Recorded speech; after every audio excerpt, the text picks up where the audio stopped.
আসসালামু আলাইকুম প্রিয় দর্শক, কেমন আছেন? আশা করছি সবাই ভালো আছেন, সুস্থ আছেন। আজকে আবারও নতুন একটি ভিডিও নিয়ে আপনাদের মাঝে চলে এসেছি। এখানে আপনারা দেখতেই পাচ্ছেন অনেকগুলো ধনিয়া পাতা নিয়েছি। ধনিয়া পাতাগুলো আমি অনেক দিন পর্যন্ত রেখে দেব কিভাবে, সেটাই আপনাদের সঙ্গে শেয়ার করব। তো এখানে আমি শেকড়গুলো কেটে নিচ্ছি। আপনারা চাইলে শেকড়গুলো রেখে দিতে পারেন, মানে শেকড়গুলো যদি রেখে দেয়া হয় তাহলে অন্যরকম পদ্ধতিতে রাখতে হবে। পানির মধ্যে ডুবিয়ে শেকড়গুলো দিতে হবে আর উপরটা বাহিরে রেখে দিতে হবে, তাহলে কিন্তু ধনেপাতা ভালো থাকে। এগুলোকে অনেকেই বলে ধনিয়া পাতা, অনেকে বলে ধনে পাতা, তো আমরা দুটোই বলি। প্রিয় দর্শক, আপনারা কি বলেন, কি নামে ডাকেন অবশ্যই কমেন্টে জানাবেন। এখানে আমি সবগুলো শিকড় কেটে নিয়েছি, আর কিছুটা পরিমাণে বাকি ছিল সেগুলোও কেটে নিয়েছি। আর একটা বক্স নিয়েছি, বক্সের মধ্যে আমি পেপার দিয়ে দিয়েছি, আর ধনিয়া পাতাগুলো একটু বাঁকিয়ে আমি ওর মধ্যে দিয়ে দিচ্ছি। এভাবে করে ধনিয়া পাতা রাখলে অনেক দিন পর্যন্ত ভালো থাকে।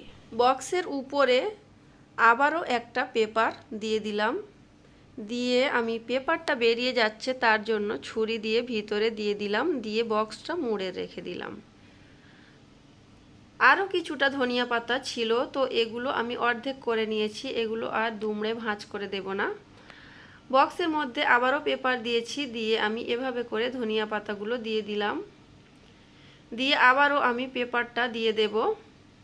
এখানে অনেকগুলো ধনিয়া পাতা আছে, একসঙ্গে তো ধনিয়া পাতা খাওয়া যাবে না, একটু যদি ফ্রোজেন করে রাখা যায় তাহলে কিন্তু বেশ অনেক দিন পর্যন্ত খাওয়া যায়। ধনিয়া পাতা ফ্রোজেন করা যারা না জানেন, আমার এই ভিডিওটি দেখে আপনারা শিখে নিতে পারেন।